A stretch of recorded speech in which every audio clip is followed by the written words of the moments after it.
আল্লাহ তাবারাক ওয়া তাআলা মানবকে সৃষ্টি করেছেন। এখানে আপনারা সবাই জানেন যে আমাদের এই দুনিয়াতে আসার পূর্বে আরেকটি দুনিয়া ছিল, যে দুনিয়াটির নাম হচ্ছে আলামে আরওয়াহ, রূহের জগৎ।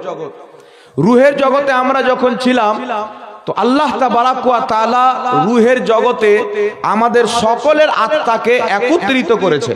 মহিলার আত্মা হোক, পুরুষের আত্মা হোক, বেশি মর্যাদাময় বান্দার আত্মা হোক বা গুনহেগার বান্দার আত্মা হোক, সবারই আত্মাকে, হিন্দু হোক, খ্রিস্টান হোক, জৈন হোক, আল্লাহ তাবারাক ওয়া তাআলা একত্রিত করলেন। করার পর মহান রব্বুল আলামিন বললেন, আমি কি তোমাদের রব না? তো আমরা সবাই বলেছিলাম যে আল্লাহ অবশ্যই তুমি আমাদের রব, দুনিয়াতে গিয়ে তোমার হুকুম মেনে চলবো। সেইখানে আল্লাহকে এক এবং ওয়াহদাহু লা শারীক মেনে আমরা এই দুনিয়াতে এসেছি। আজকে যে কোনো ধর্মের মাননেওয়ালা হোক, আত্মার জগতে সবাই এক আল্লাহকে মেনেছে। জোরে বলেন সুবহানাল্লাহ। তাই নবী আকরাম নূরে মুজাসসাম সাল্লাল্লাহু তাআলা আলাইহি ওয়া আলিহি ওয়াসাল্লাম বলছেন যে নিশ্চয় মানুষ যখন দুনিয়াতে জন্মগ্রহণ করে, সেই ইহুদির বাড়িতে জন্মগ্রহণ করুক, নাসরানির বাড়িতে জন্মগ্রহণ করুক, মাজুসির বাড়িতে জন্মগ্রহণ করুক, বাচ্চা যখন জন্মগ্রহণ করে সে যার বাড়িতে জন্মগ্রহণ করুক, ওই বাচ্চা ওই কালীন জন্মগ্রহণ করার সময়তে বাচ্চা মুসলমান হয়ে জন্মগ্রহণ করে। মুসলমান হয়ে জন্মগ্রহণ করে। কারণ মুসলমান কাকে বলে?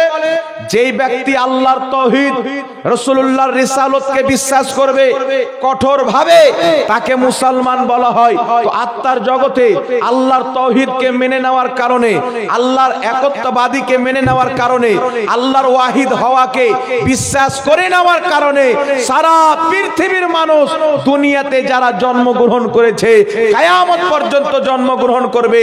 বাচ্চা ইহুদির বাড়িতে হোক, নাসরানির বাড়িতে হোক, মাজুসির বাড়িতে হোক, মুসলমানের বাড়িতে হোক, সর্বপ্রথম বাচ্চা যখন জন্মগ্রহণ করে মুসলমান হয়ে জন্মগ্রহণ করে। বলেন সুবহানাল্লাহ।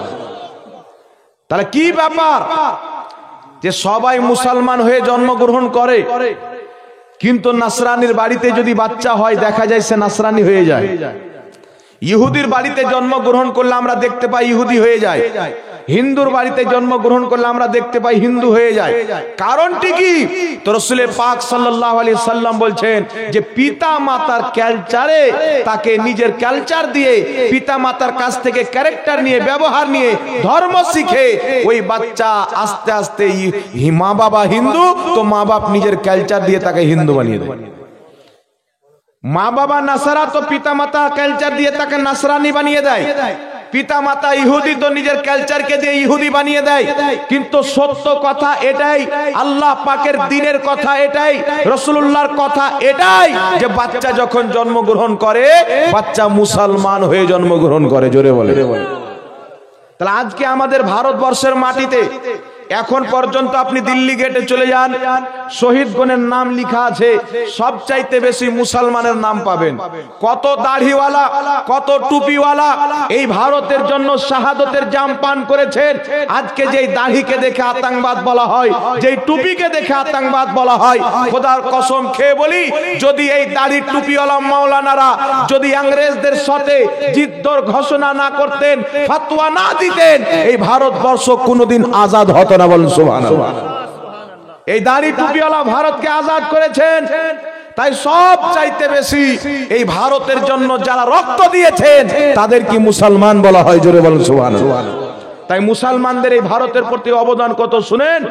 আজকে যারা বলতে চায় যে মুসলমানদের পূর্বপুরুষ সব হিন্দু ছিল, মুসলমানদের পূর্বপুরুষ সব মূর্তি পূজারী ছিল, কিন্তু শুনেন এই কথাটা সত্য না। যেই বান্দা এই কথাটা বলছে, ওই বান্দা যে মায়ের পেট থেকে জন্মগ্রহণ করেছে, তো ওই দুনিয়াতে যখন এসেছে ওই বান্দাও এককালীন মুসলমান ছিল। সারা পৃথিবী মুসলমান ছিল। যখনই দুনিয়াতে বাচ্চা জন্ম গ্রহণ করবে মুসলমান, তো যারা বলতে চায় যে মুসলমানদের পূর্বপুরুষ হিন্দু ছিল, আমি তাদেরকে বলবো, শোনো, তোমরা ভালো করে তারিখকে পড়ো, খোদার ফরমানকে পড়ো, যে আল্লাহ কুল কায়নাতকে সৃষ্টি করেছেন। সে আল্লাহর দ্বীন হচ্ছে যে তুমি পর্যন্ত মায়ের পেট থেকে যখন এসেছিলে, আল্লাহর তাওহীদের আমানত দিয়ে আল্লাহ তোমাকে পাঠিয়েছিল। বলেন সুবহানাল্লাহ। তাহলে পরিবর্তনটা কি হলো বাবা? পরিবর্তন আমরা হয়েছি না সেই ব্যক্তি হয়েছে যে ইসলামকে ছেড়েছে, ইসলাম থেকে দূরে আছে, তারা পরিবর্তন হয়েছে। তার কারণই হচ্ছে আপনি ইহুদি ধর্মের কিতাব পড়েন, নাসরানি ধর্মের কিতাব পড়েন, হিন্দু ধর্মের কিতাব পড়েন, এদের ধর্ম কিতাব থেকে স্পষ্টভাবে প্রমাণ করা যায় যে দুনিয়াতে একটি ধর্ম হচ্ছে সঠিক ধর্ম, যে ধর্মটির নাম হচ্ছে ইসলাম। জোরে বলেন। ইসলাম মানে শান্তি। ইসলাম কোনোদিন দুশ্মনী চাই না। তাই শুনেন বেরাদের ইসলাম, ইসলাম মানুষকে কি উপকার দিয়েছেন, এই ইসলামের প্রতি যদি সারা বিশ্বের লোক আমল করে, এই পৃথিবীর মাটিতে কেউ না খেয়ে মরবে না। পৃথিবীর মাটিতে কোনো গরিব মেয়ে বিয়ে করার জন্য চাঁদা তুলতে হবে না। যদি ইসলামের আইনকে মেনে চলে, গ্রামে কোনো ব্যক্তি কুরবানির দিনে বিনা মাংস খাওয়াতে থাকবে না, গ্রামে কোনো গরিব থাকবে না। আমি তো এটা বলতে চাই পৃথিবীতে কোনো গরিব থাকবে না। কেন? ইসলামের মধ্যে নিয়ম রয়েছে, ইসলামের কিছু কায়দা আল্লাহ তাবারাক ওয়া তাআলা দান করেছেন।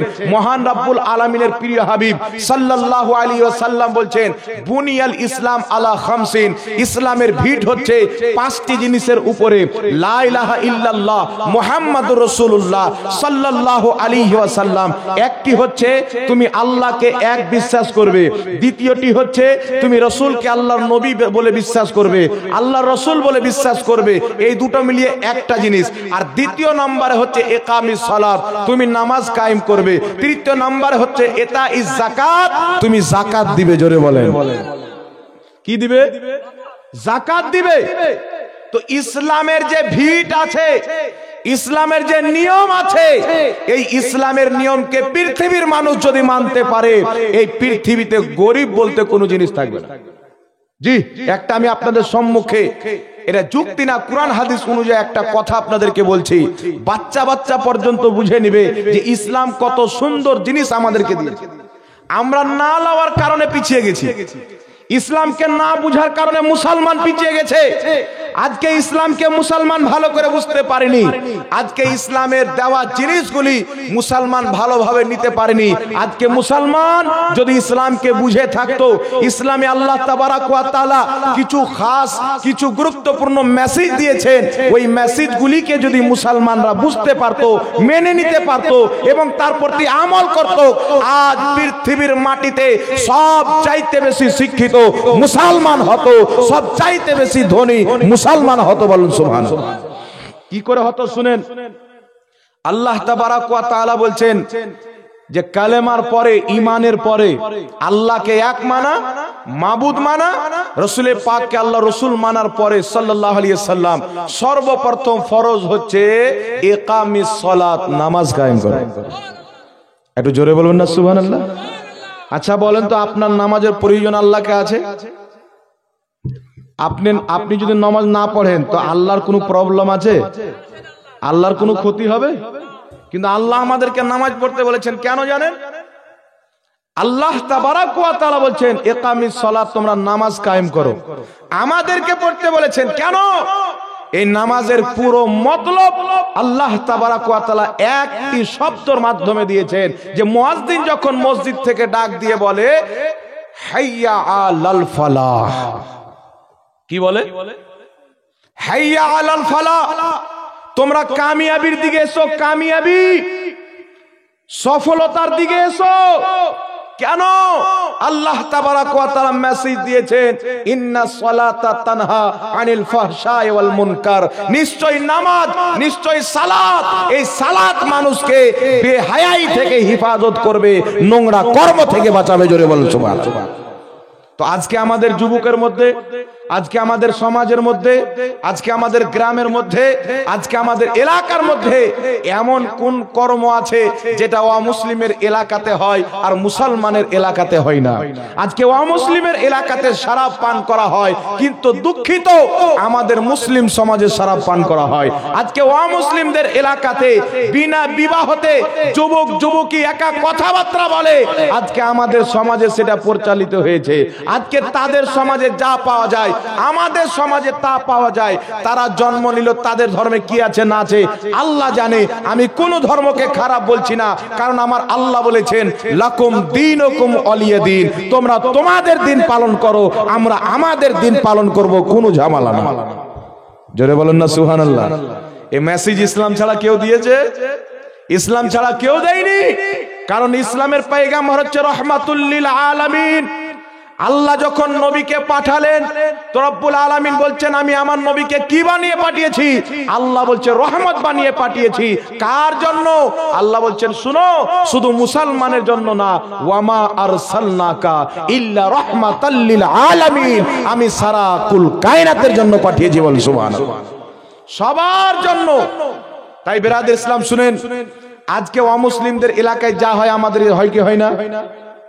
কিন্তু আমরা আছি জেলে বন্দী, অমুসলিমরা আছে জান্নাতে, আমরা আছি জেলখানাতে। জি, আমার নবী বলেছেন যে এই দুনিয়াটা হচ্ছে কাফিরদের জন্য জান্নাত আর মুমিনদের জন্য জেলখানা। আমার যুবক ভাই, আমার মা বোনেরা একটু ধ্যান দিয়ে শুনবেন। আমার আপনার নবী বলছেন এই দুনিয়াটা হচ্ছে কাফিরদের জন্য জান্নাত আর মুমিনদের জন্য জেলখানা। এর কারণ কি? জান্নাত তো মুমিনদের জন্য, কিন্তু দুনিয়া কাফিরদের জন্য জান্নাত আর মুমিনদের জন্য জেলখানা কেন হলো? তো এর কারণ হচ্ছে যে একজন মুমিন নিজের জীবনে যা ইচ্ছা করবে তা করতে পারবে না।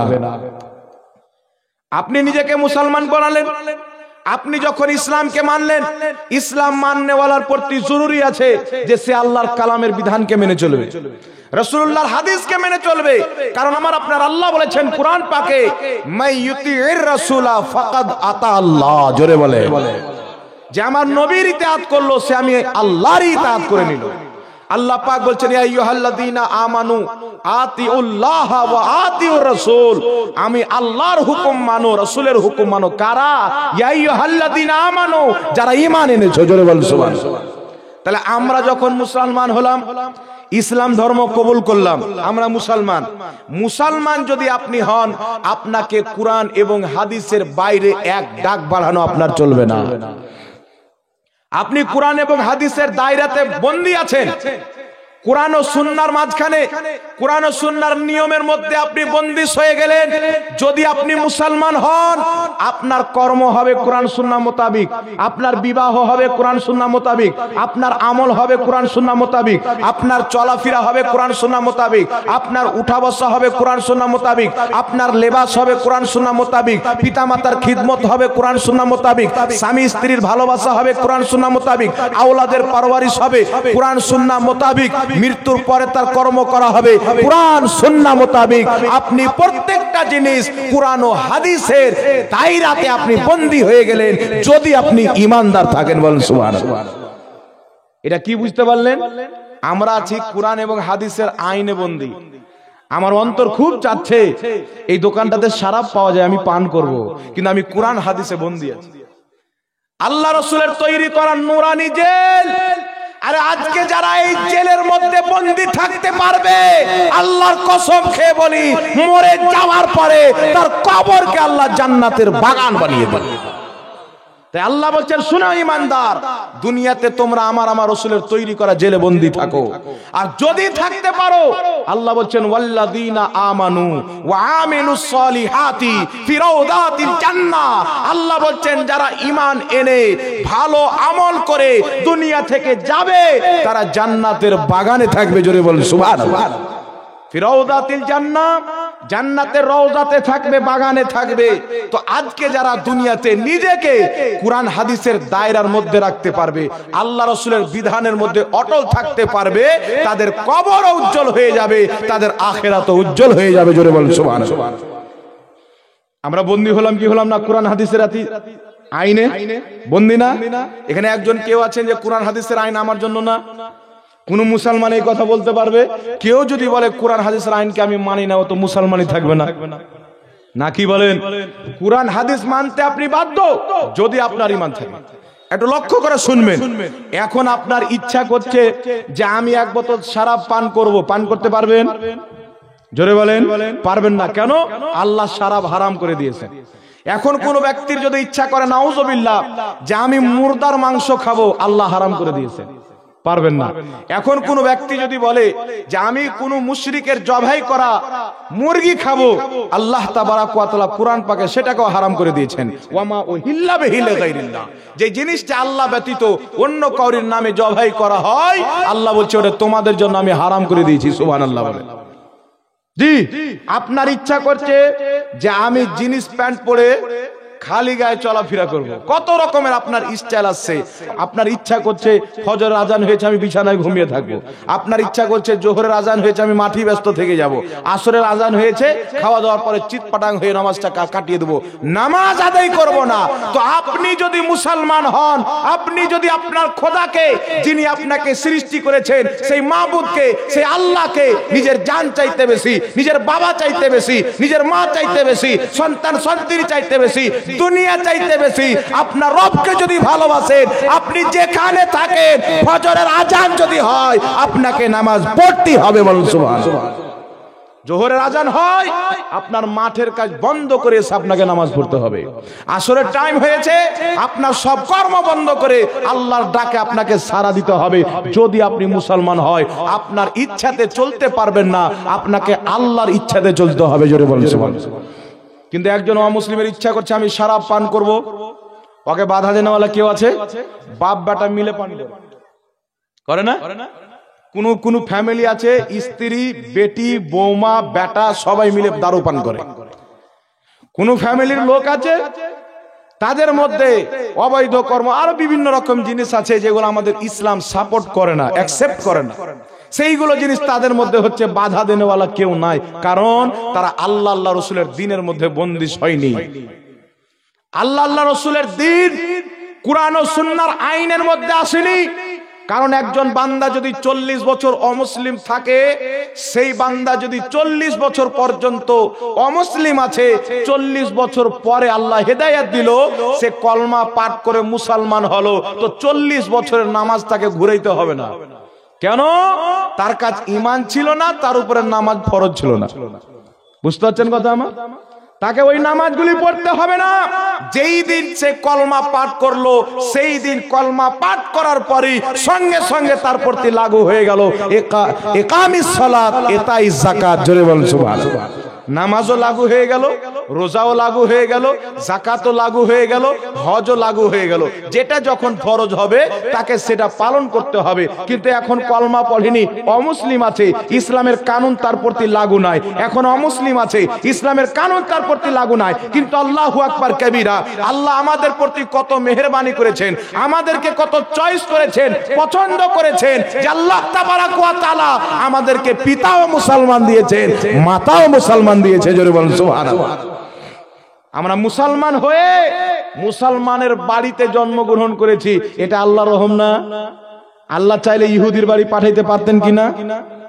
জি, ইহুদির বাড়ি যদি পাঠিয়ে দিতেন কি করতেন? খোদা না খাস্তা, নাউজুবিল্লাহ বলে বলছি, মসজিদে আকসার নিয়ে টানাটানি করতেন, মুসলমানদের রক্ত বের করতেন, কত বড় জুলুম অত্যাচার পাপের কাজ করতেন।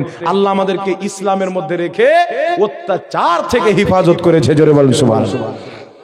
তো আমরা দায়রাতে বন্দী আছি। এইবার চলে আসছেন বিরাদর ইসলাম, এমন এমন কর্ম আছে যেগুলো অমুসলিমের মধ্যে হয়, আমাদের মধ্যে হয় কি হয় না? জোরে বলেন। এই যে আমাদের মধ্যে বর্তমান জামানাতে একটা খাস করে যে কি বলে আপনাদের বাংলাতে ভালোবাসা উঠেছে। যুবক যুবতী স্কুলে গিয়ে পড়াশোনা হোক চাই না হোক, ভালোবাসাটা যেন হয়। আর মমতা খালা আমার, সুবহানাল্লাহ, এই যে মোবাইল নাই, জি, পড়া ঘোড়ার ঘাস, মোবাইল লিয়া কর চাষ। মোবাইল দিবে, সাইকেল দিবে, আর যদি দরকার পড়ে তো আপনাকে রিচার্জও করে দিবে। পড়াশোনা হোক চাই না হোক, প্রেম ভালোবাসাটা যেন হয়। কিন্তু এই প্রেম কি শরীয়তে বৈধ? জোরে বলেন। আরে শুনেন, শরীয়তের বিধান হচ্ছে কোন মহিলা তার বাড়িতে এত জোরে কোরআন যেন না পাঠ করে যে তার পড়োশি সেই তার তিলাওয়াতের আওয়াজ শুনতে পাবে, এটাও তার জন্য হারাম আছে। বলুন সুবহানাল্লাহ। তো একজন মহিলা যখন জোরে কোরআন তিলাওয়াত পাঠ করতে পাবে না, ওর পড়োশি যেন তার আওয়াজ না শুনতে পায়, তাহলে আপনারা বলেন সেই মহিলা যদি কোনো পরপুরুষের সঙ্গে, খালারা ভাইয়ের সঙ্গে, মামারা ভাইয়ের সঙ্গে যদি কেউ কথা বলে, এটা হালাল হবে না হারাম হবে? তাহলে এটা থেকে সমাজকে বাঁচাতে হবে কি হবে না? তাই শুনেন, আমি কিছু বার্তা আপনাদের সম্মুখে দিয়ে দিচ্ছি, আল্লাহ করুক সবাই যেন বুঝে যায়, মা বোনরাও যেন বুঝে যায়, ভাই বাবুজিরাও যেন বুঝে যায়। আর একটা কথা মনে রাখবেন, এক হাতে কোনোদিন তালি বাজে না, তালি বাজার জন্য দুটো হাত প্রয়োজন। তো এই কর্মের জন্য, ইসলাম বিরোধী কর্মের জন্য শুধু আমার মা বোনরা দায়ী নয়, দায়ী হচ্ছে আমার বাবু ভাইরাও, তাই না? দুই পক্ষের লোক দায়ী আছে। কিন্তু শুনেন, আমার আপনার নবী সাল্লাল্লাহু আলাইহি সাল্লামকে সাইয়্যিদাতুনা খাদিজাতুল কুবরা রাদিয়াল্লাহু তাআলা আনহা ভালোবেসেছিলেন। নবী পাক সাল্লাল্লাহু আলাইহি সাল্লামকে দেখলেন, আল্লাহর নবী সাল্লাল্লাহু আলাইহি সাল্লাম তিনার কাছে আসেন, ব্যবসা করতে যাবেন বলে জানাবে আবু তালিব নবী পাকের চাচা নিয়ে গেলেন। তিনি দেখছেন আমার আপনার নবী যখন আসেন, তিনি তাওরীতের মধ্যে পড়েছিলেন যে যিনি রহমাতুল লিল আলামিন হবে, যেই রাস্তা দিয়ে চলবে তিনার মাথার উপরে আপনার বাদল বৃষ্টি ছায়া করবে। জোরে বলেন সুবহানাল্লাহ।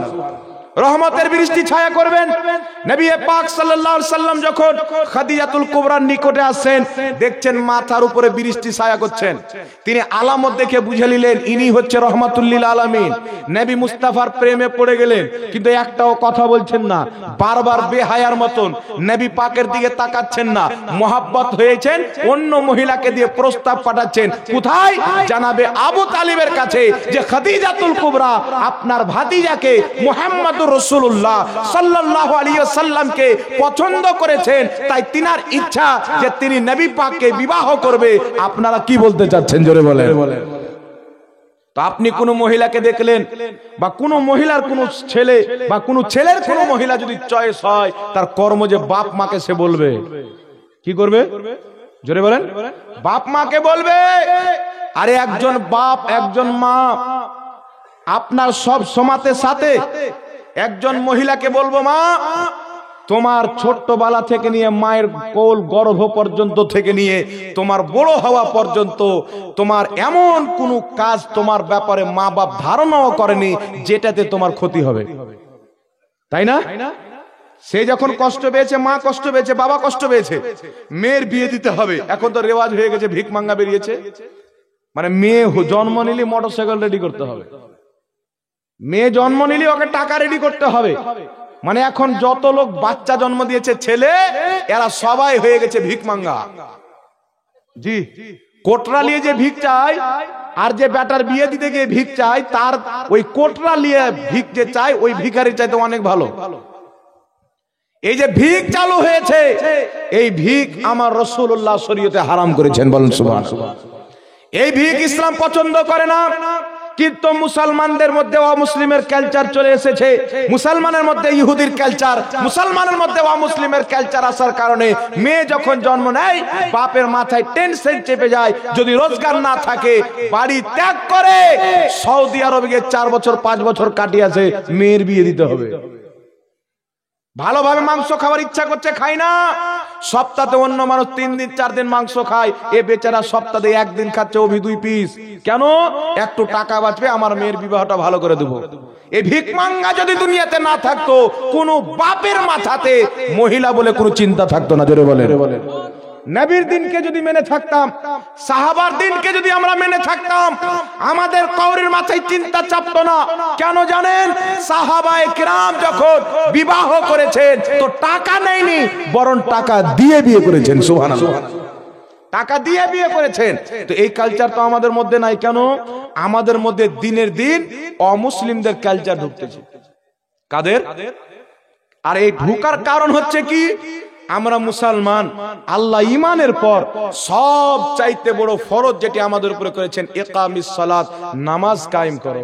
হাইয়া আলাল ফালাহ, কামিয়াবির দিকে এসো। আল্লাহ বলছেন শুনো, 5 বার তোমাকে মুয়াজ্জিন ডাকবে, মুয়াজ্জিনের ডাকে 5 বার মসজিদে চলে এসো, আমি আল্লাহ তোমাকে কামিয়াব করে দেব। জোরে বলুন সুবহানাল্লাহ। তো আমার বাচ্চা তো কামিয়াব হতো। আল্লাহ বলেন ইন্নাস সালাতা তানহা আনিল ফাহশাই ওয়াল মুনকার, নিশ্চয় নামাজ বেহায়াই থেকে, বুরাই থেকে, কুকর্ম থেকে মানুষের হিফাজত করে। আমার বাচ্চা যখন জন্ম নিল, মেয়ে যখন জন্ম নিল, আমার বাচ্চাকে যদি নামাজি বানাতাম, আমার মেয়েকে যদি নামাজি বানাতাম, তো আমার বাচ্চার মধ্যে, আমার মেয়ের মধ্যে এই কুকর্ম পরিবেশ করতে পারতো না। আল্লাহর নামাজ হিফাজত করত। আল্লাহ বলছেন আমার নামাজই তোমাদের হেফাজত করে নিত, কারণ নামাজ মানুষকে পবিত্রতা দেয়, নামাজ মানুষের অন্তরকে সাফ করে দেয়। জোরে বলেন না সুবহানাল্লাহ। তাহলে আমরা যদি আমাদের বাচ্চা বাচ্চিকে আল্লাহর কোরআন অনুযায়ী আজকে নামাজ শিখিয়ে থাকতাম, আজকে নামাজের তালকিদ দিয়ে থাকতাম, আজকে নিজের সঙ্গে করে ছেলেকে মসজিদে নিয়ে গিয়ে থাকতাম, আজকে স্ত্রীকে নামাজি বানিয়ে থাকতাম, আজকে আমার মেয়েকে নামাজি বানিয়ে থাকতাম, আল্লাহর কসম খেয়ে বলি এই যে কুকর্ম হচ্ছে মুসলমানের মধ্যে, এই কুকর্ম কোনোদিন হতো না। জোরে বলেন সুবহানাল্লাহ। কিন্তু যেই জিনিসটা আমাদেরকে কুকর্ম থেকে বাঁচাবে, আমরা তো ওই জিনিসটাকে বাদ দিয়ে দিয়েছি। যেই জিনিস আমাদেরকে নোংরা কাজ থেকে বাঁচাবে, কুকর্ম থেকে বাঁচাবে, আমরা তো সেই জিনিসটাকে ত্যাগ করে দিয়েছি। সেই নামাজকে ত্যাগ করার কারণে আমাদের মধ্যে এত কুকর্ম আছে। আর শুধু কুকর্ম না, পিতা মাতার নাফরমান বাচ্চা হয় কি হয় না? মা বাপকে কষ্ট দেয় কি দেয় না? পিতা মাতা বুড়া হয়েছে, যুবক বেটা মা বাপকে কষ্ট দেয় কি দেয় না? কেন দেয়? আপনি আপনার ছেলেকে ওই যে হাইয়া আলাল ফালা, কামিয়াবির দিকে এসো, সফলতার দিকে এসো, আপনি আপনার ছেলেকে সফলতার দিকে নিয়ে যাননি, আপনি আপনার ছেলেকে দুনিয়া দেখিয়ে দিয়েছেন। বাচ্চা হয়েছে, চলতে শিখেছে, যাও বেটা সৌদি আরব, যাও বেটা মাঠে কাজ করো, আপনি দুনিয়া তো শিখিয়েছেন, কিন্তু যেই দিকে গেলে দুনিয়া আখিরাতের কামিয়াবি আছে সেই দিকে আপনি কিন্তু নিয়ে যাননি। এটা আপনার চরম ভুল। তাই আপনি যখন বুড়া হচ্ছেন, অসুস্থ হচ্ছেন, আপনার ছেলে আপনাকে ওষুধ কিনে দেয় না। আপনার ছেলে যখন বিবাহ দিচ্ছেন, আপনার সন্তান আপনাকে দেখতে পারে না, আপনার স্ত্রীকে দেখতে পারে না, ওই সন্তান আপনার নাফরমান হয়। কেন? এই জন্য যে ওই সন্তানকে যেই জায়গা নিয়ে যেতে হবে আমরা সেই জায়গা নিয়ে যেতে পারিনি, সেই জায়গা আমরা নিয়ে যেতে পারিনি। আরেকটি কথা শুনেন বাবজি, আরেকটা জিনিস আমরা ত্যাগ করেছি, আল্লাহর হুকুম।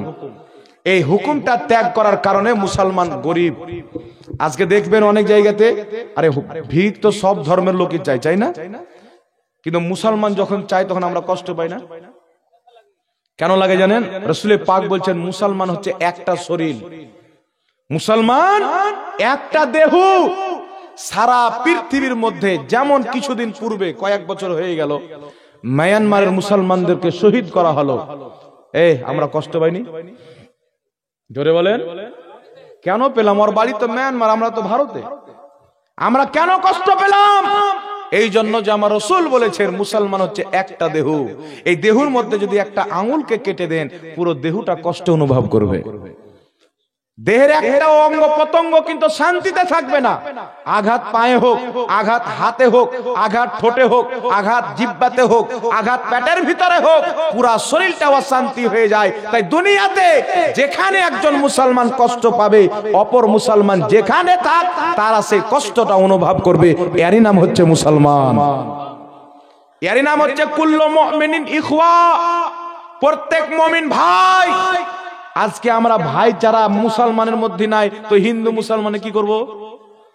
আজকে আমাদের মুসলমানের মধ্যে তো ভাইচারা নাই, জি, আমাদের মুসলমানের মধ্যে ভাইচারা নাই, তো আমরা হিন্দুদের সঙ্গে ভাইচারা কি করে করব? চিন্তা করেন। আজকে কেন নাই জানেন? আমার বাড়ির পড়োশি গ্রামের লোক যদি গরিব থাকে, আমি যদি পয়সাওয়ালা থাকি, তো আমার নিয়ত এটা থাকে না যে আমি আমার সম্পদের যাকাত বের করে এই টাকাগুলি দিয়ে আমার গ্রামবাসী যারা গরিব আছে তাদের হাতটা একটু খুলে দেব, তাদের একটু উপকার করবো, এই ধারণা আছে না? আমার মধ্যে অ্যাটিটিউড চলে আসে, তাকাব্বুর চলে আসে। আমি 4 চাকা চালাবো, এই গরিবরা গা হেবে, এই দেখো 4 চাকা রে, এর 4 চাকা যাচ্ছে। আমার ডলার দেখে, আমার পয়সা দেখে আমার গ্রামের লোক আমাকে সম্মান করবে, এই ধারণা আমাদের মধ্যে চলে আসে। কিন্তু এই ধারণা আমার নবী আমাদেরকে দেয়নি। আমি বললাম না যে আমরা নবীর ধারণাকে বাদ দিয়ে দিয়েছি, সাহাবার কর্মকে বাদ দিয়ে দিয়েছি, আল্লাহর দেওয়া জিনিসকে বাদ দিয়ে দিয়েছি। কেন? আল্লাহ তাবারাক ওয়া তাআলার দ্বীন বলছে, এ মুসলমান, তুমি যদি 1 বছরে 1 লাখ টাকা ইনকাম করো, কত লাখ টাকা? 1 লাখ টাকা ইনকাম করো, শরীয়ত বলছে 2500 টাকা যাকাত দাও। কত টাকা? 2 লাখ ইনকাম করলে 5, 3 লাখ ইনকাম করলে 7.5, 4 লাখ ইনকাম করলে 10। এই যে যাকাত শরীয়ত বের করতে বলেছেন, এখানে কত লোক আছেন যে বছরে 2 লাখ 3 লাখ ইনকাম করেন? নাই ভাই, 5 লাখ কামানেওয়ালা আছে। কেউ তো এমনও ব্যবসা করে যে ওর মানে নসিব আল্লাহ চাঙ্গা করে দিল, তো 1 মাসই কোটি টাকা ইনকাম করে নেয়। এইরকম লোক আল্লাহ মুসলমানকে দিয়েছেন। কিন্তু দুর্ভাগ্য কি জানেন, মুসলমান যখন পয়সাওয়ালা হয় তো জাকাত তো দূরে থাক, নিজের ধর্মকে ভুলে যায়। জি, একটা হিব্রো কোম্পানি আছে দেখবেন, তার মালিকের নাম হচ্ছে আজিম প্রেমজি। কি নাম? আজিম প্রেমজি। করোনা ভাইরাস আসলো, কোটি কোটি টাকা দান করে দিল, কিন্তু বেচারা 1 টাকা জাকাত বের করে না। বুঝতে পারছেন? মানে ধর্মকে ভুলে গেছে, কর্ম নিয়ে ব্যস্ত। আল্লাহ পয়সা দিয়েছে, আল্লাহকে ভুলেছে। যেমন একটি হাদিস শোনাচ্ছি, রাসূলুল্লাহ সাল্লাল্লাহু আলাইহি ওয়াসাল্লামের কাছে একজন সাহাবী এসেছেন, হুজুর আমি একটা ছাগল চাই, আমাকে ছাগল দিতে হবে। নবী পাক সাল্লাল্লাহু আলাইহি ওয়াসাল্লাম বললেন, তুমি যেই অবস্থাতে আছো ভালো আছো। গরীব ছিলেন, বলে না হুজুর আমাকে ছাগল দেন। রাসূল পাক কয়েকবার বললেন তুমি যেই অবস্থায় আছো ভালো আছো। তিনি কিন্তু ছাগল নিলেন। নবী পাকের কাছে জিদ করতে থাকলে রাসূল পাক দিলেন, রহমাতুল লিল আলামিন নবী, তিনার দরবার থেকে কেউ খালি ফিরে না। জোরে বলেন। নবী পাক সাল্লাল্লাহু আলাইহি ওয়াসাল্লাম তাকে ছাগল দিলেন। বাড়িতে ওই সাহাবী ছাগল পুষতে লাগলেন। একবার বাচ্চা হলো, দুইবার বাচ্চা হলো, তিনবার হলো। আস্তে আস্তে বাচ্চা যখন বেশি হয়ে গেল, শহরে বাস করা মুশকিল হয়ে গেল। ছাগল যদি বেশি হয় শহরে বাস করতে পারবেন? ওই সাহাবী কি করলেন, জঙ্গল এলাকাতে চলে গেলেন, ঝোপড়া বেঁধে থাকতে লাগলেন। হাজারো হাজার ছাগল, জাকাত দিচ্ছেন না, এদিকে ছাগল পেয়েছেন, ধন হয়েছে, আল্লাহকে বলে ভুলে গেছে। সাহাবী পাঠাচ্ছেন জাকাত আনার জন্য। ওই ব্যক্তি কি করলেন, আস্তে আস্তে 5 ওয়াক্তের নামাজ ছাড়লেন, জুমা চালু রাখলেন। আরো বেশি ছাগল হলো, জুমাও ভুলে গেলেন। আরো বেশি ছাগল হলো, ঈদের নামাজও ভুলে গেলেন। আরো বেশি ছাগল হলো, জাকাত দেওয়াই ভুলে গেলেন। তাই আপনারা সবাই জানেন যে হযরতে আবু বকর সিদ্দিক নিজের জামানায় যারা জাকাত আদায় করে না তাদের সঙ্গে জিদ্দর ঘোষণা করেছিলেন। কিসের ঘোষণা করেছিলেন? জিদ্দর ঘোষণা করেছিলেন। তো আমার মনে বলে যে আমাদের এখানে একজন কেউ হয়তো পাওয়া যাবে কিনা, আল্লাহ মালিক, যদি কেউ থাকেন রাগ করিয়েন না। আমাদের এত পয়সা আছে, আমরা জাকাত দিনি। ইসলামের শরীয়ত অনুযায়ী আমরা সবাই হচ্ছে জিদ্দর মোকাবিলাতে, সবাই আমরা জিদ্দর দায়রাতে আছি। কিন্তু আমাদের সাথে জিদ্দ করবে কে? যে জিদ্দ করবে সে জাকাত দিচ্ছে কিনা এটাও সন্দেহ আছে। তো ইসলামে কেন জাকাত রাখলেন, এ কনসেপ্টটা কি আছে, এটা ভাবার চিন্তা করার জিনিস নাই। একটু ভাবলে আপনি বুঝতে পারবেন। আমার আপনার নবী জানতেন, আল্লাহ পাক নবীকে জানিয়েছেন, আল্লাহ পাক তো জানেন সবকিছু। মহান রব্বুল আলামিন নিজের বান্দাকে কষ্ট দিবে না, খাস করে মুমিন বান্দাকে। তাই আল্লাহ তাবারাক ওয়া তাআলা শরীয়তের মধ্যে বিধান করলেন। আল্লাহ বলছেন, বান্দা তোমার যখন ফসল উঠবে, জমিন থেকে যা কিছু বের হবে তার উসুর আদা করো, ওসুর বের করো। তোমার যখন টাকা হবে, এটা ইজ যাকাত, তুমি যাকাত আদায় করো। কেন? আল্লাহ তাবারাক ওয়া তাআলা কিয়ামত পর্যন্ত না, আল্লাহর কোনো জ্ঞানের সীমা না, সব কিছু আল্লাহ দেখেন। যা হয়েছে, যা হচ্ছে, যত কিছু হবে, আল্লাহ সব দেখনেওয়ালা। আল্লাহ তাবারাক ওয়া তাআলা জানেন আমার কত বান্দা হবে, তারা গরিব হবে, কত বান্দাকে আমি ধনী করব, কত বান্দাকে মাল দান করব, কত বান্দাকে আমি গরিব বানাবো। তাই আল্লাহ তাবারাক ওয়া তাআলা ইসলামের মধ্যে নিয়ম করে দিলেন, তোমরা যখন ইনকাম করবে, টাকায় রোজগার করবে, গয়না গাঠি কিনবে, তোমাদের এই জিনিসগুলির যাকাত বের করে তোমাদের গ্রামে আত্মীয় স্বজনে যারা গরিব আছে এই টাকাগুলি তাদেরকে দিয়ে দিবে, যেন ইসলামের মধ্যে গরিবই না থাকে। জোরে বলে। কিন্তু এই কর্মটা আমরা করেছি বাবজি? জোরে বলে। একটা লোক হজ করতে যায়, সারা জীবন যাকাত দেয়নি। কি করেনি? এই জাকাতের টাকার মালিক আপনি না। আর এই যে মাদ্রাসা থেকে সব মৌলবীরা যাচ্ছেন আপনার বাড়ি বাড়ি চাইতে, এটা তাদের শুকরিয়া আদায় করেন যে আপনার মালের মধ্যে যে নোংরা আছে না, ওই জাকাতের টাকাটা নিয়ে নোংরাটাকে পরিষ্কার করে আপনার বাড়ি গিয়ে, কিন্তু আপনার কর্তব্য আপনার বাড়িতে নোংরা আছে দূরে আপনি করেন। বুঝতে পারছেন কথা আমার? আপনার বাড়িতে কোনো নোংরা জিনিস থাকে, নোংরা আবর্জনা থাকে, তো আপনার কর্তব্য না তাড়াতাড়ি বের করেন, গন্ধ হচ্ছে। তো ওইভাবে আপনি 1 লাখ 2 লাখ কামালেন, যতক্ষণ পর্যন্ত আপনি যাকাত দেননি আপনার মাল নাপাক, আপনার মাল অপবিত্র, আপনার মালের মধ্যে নোংরা জিনিস আছে। যেই দিন আপনি যাকাত বের করবেন, আল্লাহ আপনার মালকে পাক করে দিবে। জোরে বলে। এইবার যখন ওই পাক টাকার চাল কিনে, ধান কিনে, গম কিনে, আটা কিনে, তেল কিনে আপনার বাচ্চাকে খাবার খাওয়াবেন, বাচ্চা ভালো হবে। ঠিক না ঠিক? আর আপনি নিজের যাকাত বের না করে নিজের বেটাকে খাওয়াচ্ছেন, আপনি নিজে খাচ্ছেন, আপনার পেট শয়তানের মতন বড় হয়ে চলে যাবে, রক্ত অপবিত্র হয়ে যাবে। তাই মুসলমান, আমরা আল্লাহর দেওয়া বিধানকে যেন না ভুলি। তওবা করেন, আগামীতে শাবে বারাত আছে। রাসূল পাক সাল্লাল্লাহু আলাইহি সাল্লাম বলেছেন, একটি হাদিস শুনিয়ে দিই। মুজামুল কাবির লিত-তাবরানির মধ্যে হাদিস, মুজামুল আওসাত লিত-তাবরানির মধ্যে হাদিস, শোয়েবুল ঈমানের মধ্যে ইমাম বাইহাকি হাদিসটি লিখেছেন, মাজমাউজ জাওয়াইদের মধ্যে ইমাম হাইসামি হাদিসটিকে লিখে বলছেন হাদিসটি সহিহ। হাদিসটি কি? রাসূল পাক বলেন, মধ্যম শাবানের রাত্রিতে অর্থাৎ শাবে বারাতে আল্লাহ তাবারাক ওয়া তাআলা নিজের বান্দার প্রতি দৃষ্টিপাত করেন যেমন তার শানের যোগ্য, আর হিংসুক এবং মুশরিক ব্যতীত আল্লাহ তার বান্দাদের সমস্ত গুনাহ ক্ষমা করে দেয়। জোরে বলে কি করে দেয়? তো আল্লাহ পাক আমাদেরকে কিছু কিছু রাত্রি দিয়েছেন। ইমাম শারহে বুখারী ইমাম কাসতালানী রাহমাতুল্লাহ আলাইহি মাওয়াহিবুল্লাহ দুনিয়ার মধ্যে হাদিসটি লিখেছেন। হাদিসটি হচ্ছে হাসান পর্যায়ের সহিহ। হাদিসটি কি? আমার আপনার নবী সাজদাতে আছেন রাত্রি, এত লম্বা সাজদা, মা আয়েশা রাদিয়াল্লাহু তাআলা আনহা টেনশনে পড়ে গেলেন যে নবী পাক ইন্তেকাল করেননি তো, মানে এত লম্বা সাজদা যে ইন্তিকালের ধারণা চলেছেন মা আয়েশার মানে ব্রেনে। তো উনি কি করলেন? নবী পাকের পায়ে মনে টাচ করলেন, তো নবী পাক পাটাকে লড়ালেন, তখন বুঝলেন না সহি সালামত আছে। সুবহানাল্লাহ। রাসূল পাক সাল্লাল্লাহু আলাইহি ওয়াসাল্লাম বুঝতে পেরেছেন আয়েশার মনে কি চলছে। নবী পাকের নামাজ শেষ, রাসূল পাক বলছেন, আয়েশা তুমি কি জানো আজকে রাত্রি কোন রাত্রি? এই রাত্রিতে আল্লাহ তাবারাক ওয়া তাআলা নিজের সকল সৃষ্টির প্রতি দৃষ্টিপাত করেন যেমন তার শানের যোগ্য। আর আল্লাহ পাক ডেকে ডেকে বলে, কে আছো আমার কাছে ক্ষমা চাইবে? কে আছো আমার কাছে মাফ চাইবে? কে আছে আমার কাছে রিজিক চাইবে? আজকে আমি হিংসুক এবং মুশরিক ব্যতীত আমার বান্দার সব গুনাহ ক্ষমা করে দিব, এবং যারা হিংসাকারী, শিরককারী, মূর্তি পূজাকারী, আমি আল্লাহ তাদেরকে সময় দিব তারা যেন তওবা করে নেয়। জোরে বলুন সুবহানাল্লাহ। তারা রাসূল পাক সাল্লাল্লাহু আলাইহি ওয়াসাল্লাম এই দিন রাতে খাস করে ইবাদত করতেন বেশি করে। তাই আমাদেরকে আল্লাহ কিছু কিছু রাত্রি দিয়েছেন যেগুলো রাতে দোয়া কবুল হয়। যেমন মুসান্নাফে আব্দুর রাজ্জাকের মধ্যে হাদিস, হযরতে আব্দুল্লাহ ইবনে ওমর রাদিয়াল্লাহু তাআলা আনহু বলেন, নিশ্চয় 5টি রাতে দোয়া বেশি কবুল হয়। কটি রাতে? একটু লক্ষ্য করবেন বাবজি, কটি রাতে দোয়া কবুল হয়? 5টি রাতে দোয়া কবুল হয়। লাইলাতুল জুমআ, একটি জুমার রাত্রে, যেটা আমরা প্রত্যেক সপ্তাহ পাই, কিন্তু যেমন অন্যদিন ঘুমে কাটে জুমার রাত্রিটাও ঘুমে কাটে, নাই? এর ফজিলত আমরা বুঝিনি। তারপরে নবী পাক সাল্লাল্লাহু আলাইহি সাল্লাম বলছেন যে দ্বিতীয় নম্বরে হচ্ছে রজব মাসের একটি রাত, যে রাত্রিতে নবীর মেরাজ হয়েছিল। সুবহানাল্লাহ। তারপরে হচ্ছে হযরতে আব্দুল্লাহ ইবনে ওমর রাদিয়াল্লাহু তাআলা আনহু বলছেন দুটি রাত হলো, আর দুটি রাত হচ্ছে তিনি বলছেন লাইলাতুল ঈদাইন, দুই ঈদের দুই রাত্রিতে যারা আল্লাহর কাছে দোয়া করবে ওই রাত্রিতে সবচাইতে বেশি দোয়া কবুল হয়। জোরে বলেন। কিন্তু আমাদের সিস্টেম কি হয় জানেন? আর এক রাত্রি বলছি, 4টা রাত্রি হলো, জুমার রাত্রি, রজব মাসের মেরাজের রাত্রি, দুই ঈদের রাত্রি, 4টি রাত হলো, একটি রাত্রি বলছি।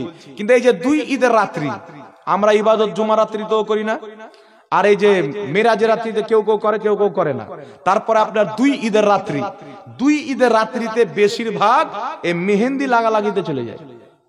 জি, দেখবেন সমাজের মধ্যে আছে যে কিছু যুবক ছেলে পিলা আছে, এদের আবার মহিলা সাজার খুব ঢং। আমার আপনার নবী বলেছেন, কোন মহিলা যদি কোনো পুরুষের নকল করে সে জাহান্নামী, জান্নাতের খুশবু পাবে না। কোন পুরুষ যদি কোন মহিলার নকল করে তাহলে সে জাহান্নামে যাবে, জান্নাতের খুশবু পাবে না। তো মেহেন্দি লাগা এটা মহিলাদের কাজ, এটা পুরুষদের কাজ না। যারা মেহেন্দি লাগাবে নিঃসন্দেহে তারা এটা হারাম কাজ করলো। এই হারাম কাজ করলে জান্নাতে যাবে না জাহান্নামে। জি, তাহলে এই কাজটা করা যাবে। দেখা যাচ্ছে ঈদের রাত্রি আমাদেরকে কি দেওয়া হয়েছিল, যে তোমরা এই রাত্রিতে 1 মাসের রোজা রাখলে, আনন্দ রাত্রি। শুধু বান্দা না, খোদা পাকও আনন্দ হয়। কেন জানেন? এই জন্য যে আমরা 30টা দিন না খেয়ে থেকেছি একমাত্র আমাদের রবের কারণে। সুবহানাল্লাহ। কার কারণে? জোরে বলেন। কেউ যদি আপনাকে বলে যে কোন পুলিশ যদি সাজা দেয় যে তোমাকে 30 দিন রোজা রাখতে হবে, পুলিশ সাজা দিল, এটা আল্লাহর পক্ষ থেকে না, তারা মানুষ কি করে জানেন? বাথরুমে গিয়ে, বাথরুম যে ওই কুলুপ নিতে যাবে, ওই পানি পান করে নেবে লুকিয়ে বাথরুমের মধ্যে, দেখতে পাবে না। না কি বলেন? না খেয়ে থাকবে। জোরে বলেন। কিন্তু আমরা আল্লাহকে এত ভয় করি, আল্লাহ তাবারাক ওয়া তাআলাকে এত ভয় করি, এত আমাদের মধ্যে ভয় যে আমরা 30টা রোজা আল্লাহকে দেখিনি, আর আল্লাহ সঙ্গে সঙ্গে আযাবও দেয় না, তবু আমরা 30টা রোজা না খেয়ে থাকি। কেন? একমাত্র আল্লাহর মহব্বতে। জোরে বলেন সুবহানাল্লাহ। কার মহব্বতে? আল্লাহর মহব্বতে। তাহলে একজন বান্দার উপর আল্লাহ 1 মাসের রোজা ফরজ করেছেন। 1 মাস 29 দিনে হতে পারে, 30 দিনে হতে পারে, ঠিক না? অনেক কেউ বলে যে 29টা রোজা হলো, রোজা পুরলো না, ভুল ধারণা। 29টা হলো রোজা ফুল হলো, 30টা হলো রোজা ফুল হলো, পুরে গেল। কারণ ইসলামে মহিনা 2 প্রকার, 29, 30।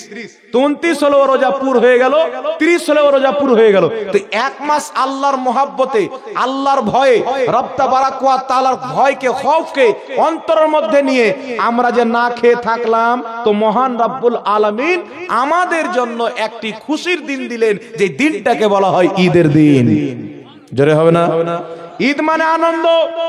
আল্লাহ বলছে, বান্দা তোমরা 1 মাস পর্যন্ত আমার হুকুম পালন করেছো, খাবার সামনে আছো, আমার হুকুম না হলে খাবার খাওনি, পানি সামনে আছে, হাত ধুচ্ছ, পাও ধুচ্ছ, কুলি করছো, কিন্তু পানিটা বের করে ফেলছো, হলকের মধ্যে লিচ্ছ না। এত তুমি আমাকে ভয় করো, নাকে পানি দিচ্ছ, চেহারা ধুইছো, হাত ধুচ্ছ, পাও ধুচ্ছ, কিন্তু তুমি এই সব কর্ম করছো আমার ভয়ে। তুমি তো পান করতে পারবে, আমি আল্লাহ শক্তি দিয়েছি, কিন্তু পান করো না। খাবার সামনে আছে কিন্তু খাবার খাও না। আল্লাহ বলছে, শোনো, আমি তোমাদের প্রতি খুশি হয়ে একটা রাত্রি তোমাকে দিলাম, যেই রাত্রিটা হলো ঈদুল ফিতরের রাত্রি। এই রাত্রিতে তোমরা কান্নাকাটি করে আমার কাছে ক্ষমা চাও, আমি আল্লাহ তোমাদের সব গুনাহ ক্ষমা করে দেব। তাই সাহাবী বলছেন, 2 ঈদের রাত্রিতে সব চাইতে বেশি দোয়া কবুল হয়। জোরে বলেন না সুবহানাল্লাহ। তারপর আরেকটি রাত্রি হচ্ছে লাইলাতুম মিন নিসফে শাবান, শাবান মাসের অর্ধেক তারিখের রাত্রি, যাকে বলা হয় শাবে বারাত। জোরে বলেন, যাকে কি বলা হয়? এখন অনেক মৌলবি আমার মতনই দাড়ি টুপিওয়ালা আছে, মানুষকে বিভ্রান্তি করে যে এই শাবে বারাতকে কেন্দ্র করে যদি রোজা রাখেন তো জাহান্নামে যেতে হবে। পাগলা রোজা রাখলে কেন জাহান্নামে যাবে? না কি বলেন? রোজা রাখলে মানুষ জাহান্নামে যায়? তো এইরকম ফতোয়া এখন মৌলবিরা দিচ্ছে। তো সবার আগে জাহান্নামে গেলে মৌলবিরা যাবে, চিন্তা করিয়েন না। আপনারা পরে যাবেন, মৌলবিরা আগে যাবে, যারা মানুষকে গুমরাহ করে, মানুষকে পথভ্রষ্ট করে। তো নবী পাক সাল্লাল্লাহু আলাইহি ওয়াসাল্লাম নিজেই শাবে বারাতে রোজা রেখেছেন, রাখারও অনুমতি দিয়েছেন। বলুন সুবহানাল্লাহ। জি, ইবাদত করার অনুমতি দিয়েছেন। আপনি উঠান ইবনে মাজাহ শরীফ, উঠান তিরমিজি শরীফ, উঠান মিশকাত শরীফ, অধ্যায় কায়েম করা আছে নিসফে শাবানের ফজিলতের উপরে।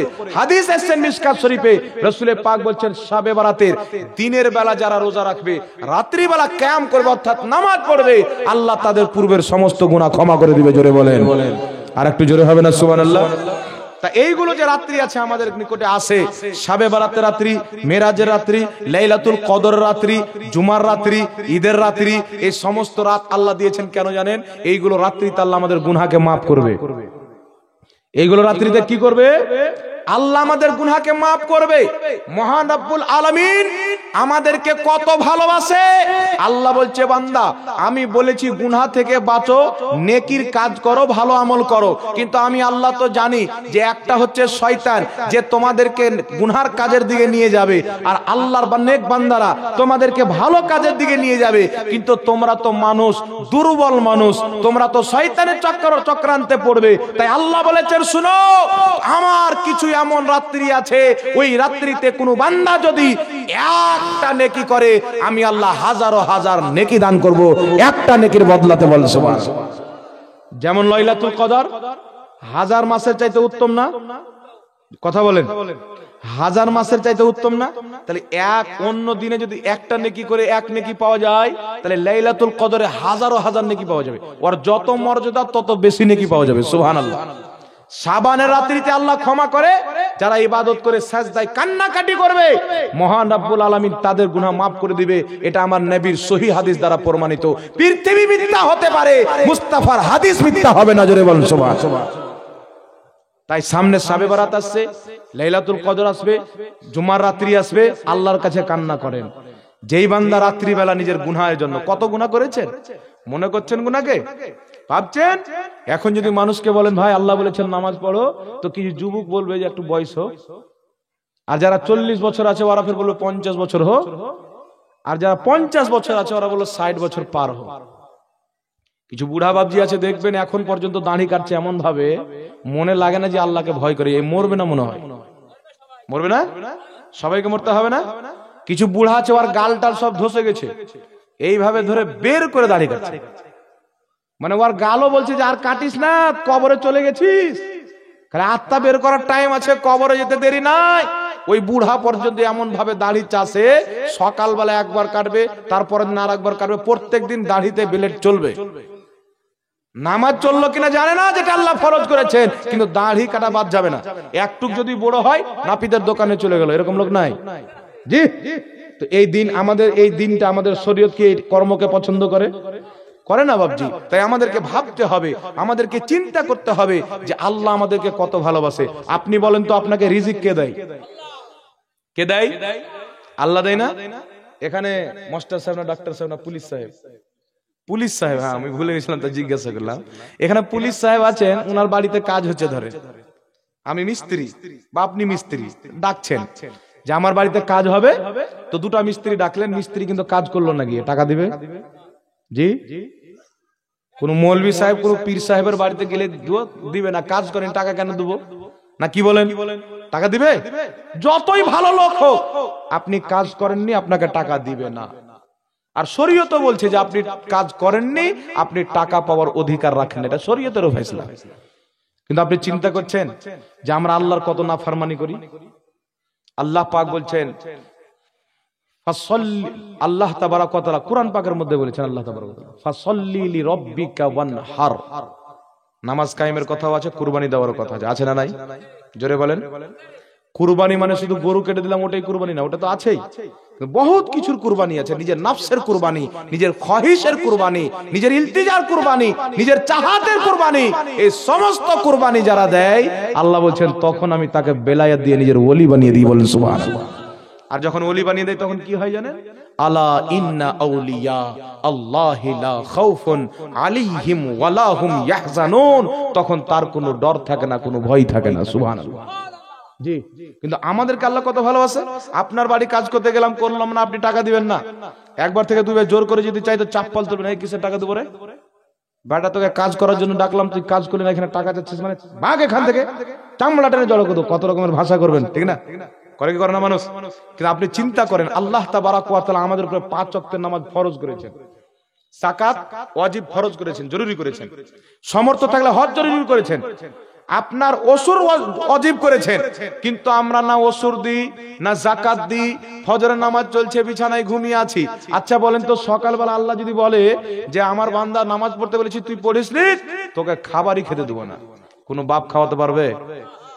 দুনিয়ার কোনো মানুষ খাওয়াতে পারে? আল্লাহ যদি আপনার হালাকটাকে বন্ধ করে দেয় না, পৃথিবীর কোনো ডক্টর, কোনো সায়েন্টিস্ট আপনাকে খাবার দিতে পারে না। কিন্তু চিন্তা করেন যে মানুষের কাজ না করলে মানুষ খাবার দেয় না, মানুষ টাকা দেয় না, কিন্তু রব্বুল আলামিনের রোজ রোজ আমরা নাফরমানি করি। আল্লাহ তাবারাক ওয়া তাআলার হুকুমকে আমরা বাদ দিয়ে দিয়েছি, কিন্তু আল্লাহ আমাদেরকে রিজিক দেওয়া বন্ধ করেনি। কত ভালোবাসে। মন্ত্রী চাইতে বেশি, বাপ চাইতে বেশি, মা চাইতে বেশি। এখন যদি বাপের নাফরমানি করেন, এমনও বাপ আছে বেটাকে তাড়িয়ে বাড়িতে ভাগিয়ে দেয়। সকালবেলা যাই সারা দিন না খেয়ে, রাত্রিবেলা মা বাপের পাও ধরে পড়েছে, ডাকো না বেটাকে, ভুল তো হয়। তো রাত্রে ডেকে বলছে বেটা ভাত খা, সারা দিন দিল না। কিন্তু আমার আল্লাহ সেটাও করে না, 3 টাইমের খাবার দেয়, মুরগা দেয়, বিরিয়ানি দেয়, কত রকমের খাবার দেয়। আল্লাহ খাবার বন্ধ করে না। আল্লাহ যদি বলতেন বান্দা আমার নামাজ পড়োনি, আমার নাফরমানি করেছো, আমি বলেছি দাড়ি কাটিও না, কেটেছো, আমি বলেছি জুয়া খেলিও না, খেলেছো, আমি বলেছি শরাব পান করিও না, করেছো, আমি বলেছি নোংরা কাজ করিও না, করেছো, দৃষ্টি খারাপ করিও না, করেছো, যাও আমি আল্লাহ তোমার শ্বাসকে বন্ধ করে দিলাম। তার শ্বাস যদি বন্ধ হয়ে যায়, দুনিয়াতে থাকবেন না, কবর। আপনার বেটা রাখবে না, মা রাখবে না, কেউ রাখবে না, বলে জালদি গেড়াই, জালদি কবর দিয়ে গন্ধ বেরিয়ে যাবে। কিন্তু আল্লাহ আমাদেরকে কত ভালোবাসে। একটু চিন্তা করেন, মানুষ দুনিয়াতে যা সৃষ্টি করেছে উদ্দেশ্য নাই? এই যে একটা জালসা কায়েম করেছেন, আমাদেরকে ডেকেছেন, উদ্দেশ্য আছে তো? এখানে ক্যামেরা লাগাচ্ছে, এদেরও তো উদ্দেশ্য আছে। এমন কোন জিনিস আছে পৃথিবীতে যেটাকে মানুষ তৈরি করেছে কিন্তু উদ্দেশ্য নাই? সব জিনিসের উদ্দেশ্য আছে। তো আল্লাহ যে এত সুন্দর মানুষ তৈরি করেছেন, যেই মানুষকে আল্লাহ বুদ্ধি দিয়েছেন, তো মানুষ আল্লাহর দেওয়া বুদ্ধিতে প্লেন তৈরি করেছে, রকেট তৈরি করেছে, গাড়ি তৈরি করেছে, মোবাইল তৈরি করেছে, কম্পিউটার তৈরি করেছেন, জেলখানা তৈরি করেছেন, থানা তৈরি করেছেন, কোর্ট কাচারি তৈরি করেছেন। কে? মানুষ। কার দেওয়া শক্তিতে? আল্লাহর দেওয়া শক্তিতে। প্রত্যেকটা জিনিসের উদ্দেশ্য আছে, উদ্দেশ্য আছে। তাহলে আল্লাহ যে আমাদেরকে সৃষ্টি করেছেন, কোনো উদ্দেশ্য নাই? আপনি কোনদিন জানার চেষ্টা করলেন যে আল্লাহ যে আমাদেরকে এরকম সুন্দর হাত দিয়েছেন, একটা আঙুল যদি আপনার কেটে দিই বাবজি, সারা পৃথিবীর সায়েন্টিফিক বিজ্ঞান মিলে ওই রকম আঙুল বানিয়ে দিতে পারবে? জি পারবে? তা আল্লাহ এত বড় দেহ বানিয়েছেন, একটা আঙুল কোন সায়েন্টিফিক কোন বিজ্ঞান ঠিক সেরকমই বানাতে পারে না। পারবে কি? পারবে না। তো এত সুন্দর দেহ, এত সুন্দর নলেজ, এত সুন্দর চেহারা, এত সুন্দর চোখ, এত সুন্দর জবান দান করেছেন, তো নিশ্চয়ই আল্লাহ পাকের কোন উদ্দেশ্য আছে না নাই? আমরা জানার চেষ্টা করেছি। আপনারা কেউ ভেবেছেন যে আল্লাহ যে আমাদেরকে সৃষ্টি করেছেন, তো আল্লাহ কি বার্তা দিয়েছেন? আল্লাহর কোরআনটা খুলে দেখি, হাজারো লোক আছেন যে দেখেননি। তো আল্লাহর কি উদ্দেশ্য? আল্লাহ বলছেন ওয়ামা খালাকতুল জিন্না ওয়াল ইনসা ইল্লা লিয়াবুদুন, আমি মানব এবং জিন্নাতকে সৃষ্টি করেছি একমাত্র আমার ইবাদতের জন্য। জোরে বলেন। তো যেই উদ্দেশ্য, যে কারণে আল্লাহ আমাদেরকে সৃষ্টি করেছেন, সেটা আমাদের মধ্যে আছে? জোরে বলেন নাই। আমরা কিসে আছি? আল্লাহ বলেছেন সুদ খেও না, আমরা সুদে লিপ্ত আছি। আল্লাহ বলেছেন দারু পান করিও না, আমরা দারুতে লিপ্ত আছি। আল্লাহ বলেছেন জেনা করিও না, আমরা জেনাতে লিপ্ত আছি। কিন্তু এই মুসলমান, একটা আপনাকে শরীয়তের এলান শুনিয়ে দিই, কামাতা দিন ও তুদান, যে যেমন করবে তার সাথে তেমন করা হবে। আপনি মনে করছেন যে আমি একজন পর মহিলাকে খারাপ দৃষ্টিতে তাকাচ্ছি আর আমার বাড়ির বউ সুন্দর পর্দার আড়ালে বসে আছে, আপনার ভুল ধারণা। আমি মনে করছি রাত্রি, গভীর রাত্রে একটা পরের মেয়ের সঙ্গে, পরের বোনের সঙ্গে ফোন আলাপে কথা বলছি, তাকে পার্কে নিয়ে যাচ্ছি, ঘুরাইতে নিয়ে যাচ্ছি, আর আমার বোন বাড়িতে ইজ্জতের সহিত বসে আছে, এটা আপনার ভুল ধারণা। হযরতে আলী বলছেন জেনা হচ্ছে একটা কার্স, যেই ব্যক্তি জেনা করবে তাকে কার্স চুকাইতে হবে। আজকে আপনি কাউরির বোনের সাথে কথা বলছেন, আপনার বোনের সাথে অবশ্যই কেউ বলবে, নচেত আপনার মেয়ের সাথে বলবে, এই বদলাটা কিন্তু হবেই হবে। তাই বিখ্যাত একজন আলিম লিখেছিলেন যে জেনা হচ্ছে একটা কাজ, যেটা হযরত আলী বলেছেন। এর ব্যাখ্যা তাফসীর করেছেন। কি তাফসীর করেছেন? একজন পুরুষ যখন একজন মহিলার সঙ্গে জেনার ইরাদা করে বা জেনা করে ফেলে, ওই পুরুষের মায়ের মাধ্যমে, তার বোনের মাধ্যমে, তার মেয়ের মাধ্যমে ওই জেনাটা অন্য পুরুষের সঙ্গে তার মা বা তার বোন বা তার বেটি লিপ্ত হয়ে যাবে। এটা কি বলা হয়? জেনা হচ্ছে একটা কাজ, বদলা হবে। একটা আপনাকে ছোট্ট ঘটনা বলে দিই। একটা যুবক ডেলি পার্কে যেত, তার অভ্যেস হয়ে গেছিল, নেশা হয়ে গেছিল। এমন একটি পার্ক, যেই পার্কে ঘোরার জন্য মহিলাও পাওয়া যেত, সেই পুরুষের সামনে, যুবকের সামনে রোজ রোজ ফটো রেখে দেওয়া হয় গেটম্যান। যেই ফটোর যেই মেয়েটাকে চয়েস করবে, সেই মেয়েটাকে সাথে নিয়ে যাবে টাকা দিয়ে, সারাদিন ঘুরবে, যা ইচ্ছা তা করবে। এ বেচারা রোজ রোজ যাচ্ছে, রোজ রোজ যাচ্ছে। একদিন মসজিদে এসে ইমাম সাহেবের পাও ধরে কান্না করছে। মসজিদে এসে কেন জানেন? মৌলভী সাহেব বক্তব্য দিচ্ছেন যে কামাতা দিন তুদান, তুমি যেমন করবে তোমার সাথে তেমন করা হবে। তুমি পর লোকের বোনের সাথে কথা বলছো, তুমি পরের বেটিকে নিয়ে ঘুরতে যাচ্ছ, তুমি পরের মেয়েকে খারাপ নজরে দেখছো, আরে তোমার বোন ভালোতে থাকবে না, তোমার মেয়ে ভালোতে থাকবে না। তুমি যে কাউরির বোনকে তাকাচ্ছ, কাউরির মাকে, কাউরির মেয়ের দিকে তাকাচ্ছ, তোমার বোন তোমার মায়ের দিকে অবশ্যই কেউ তাকাবে। কামাতা দিন তুদান। ওই যুবক কান্না করে পাও ধরে বলছে, হুজুর আপনার কথাটা সত্য, আমার সাথে হয়েছে। কারণটি হচ্ছে, আমি প্রত্যেকদিন পার্কে যেতাম, আমাকে ফটো দেখানো হতো, আমি পয়সা দিয়ে যেই মেয়েকে চয়েস করতাম, সারা পার্ক ঘুরে, সারা দিন রাত্রি ঘুরে বাড়ি আসতাম। একদিন আমি গেলাম, আমাকে ফটো দেখা হলো, আল্লাহু আকবার, একটি ফটো দেখে আমি অবাক হয়ে গেলাম। ওই ফটোটি ছিল আমার আপন বোনের ফটো। কার ফটো ছিল? আপন বোনের ফটো। তাহলে ইসলামের কথাটা সত্য হলো কি হলো না? কামাতা দিন তুদান, তুমি যেমন করবে তোমার সাথে তেমন করা হবে।